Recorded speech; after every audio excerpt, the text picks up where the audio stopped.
Right, let's turn our attention to outright winner. I know, Jake, you mentioned you like City, you like PSG, the two shortest odds. I'm guessing you think they're appropriately priced and valued here, that those two sides should be and are legitimately placed as the two favorites to go on and win the Champions League.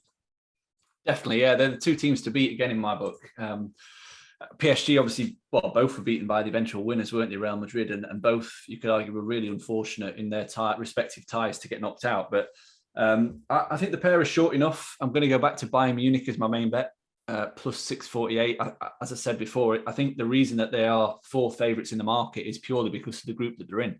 If they were dropped in place of Real Madrid and had the same group as Real Madrid, you're probably looking at them being maybe the second favourites behind Manchester City. So yeah, I'm quite happy to ride with them. Like what I've seen so far, much more fluid as a team without Lewandowski as a focal point. It means that they can attack from all angles now. You know, you don't know where they're going to hit you from. They've got strength in depth now. You know, they played at the weekend and Matthias de Ligt was sat on the bench, and I was like, "Oh, okay, crazy. That's pretty strong." Along with Serge Gnabry and Jamal Musiala, so they have got a very strong and deep squad. They play in a really expansive manner that's going to mean that they can create chances against anybody. And so far this season, again, it's a small sample size, and it is only the Bundesliga, but their underlying numbers have been frightening. I know they were held at the weekend by Borussia Mönchengladbach, but they've averaged over 3 expected goals for per game and allowed less than 0.8 expected goals against per game. So they're currently running at an insane clip in terms of underlying numbers. I think that they are probably the team where we can get the most value in this market. Andrew, do you have a play here for outright winner?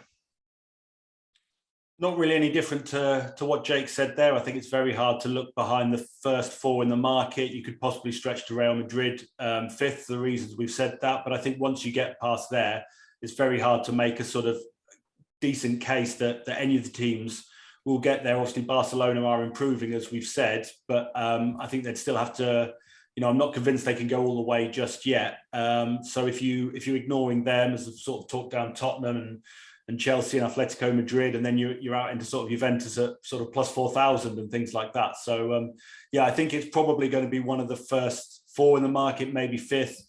Beyond that, it's hard to make a solid case for anyone at this point. This has to be the season for Man City, right? Like their season, success or failure, will be predicated on success in this competition. Is it naive to just look beyond that one fact that they are built to win this competition this season, Andrew? Well, the problem with Man City is that I think we've probably sat here and said this every time, in the start of the season podcast, and it's the right thing to think that they will go all the way, and perhaps this will be their year.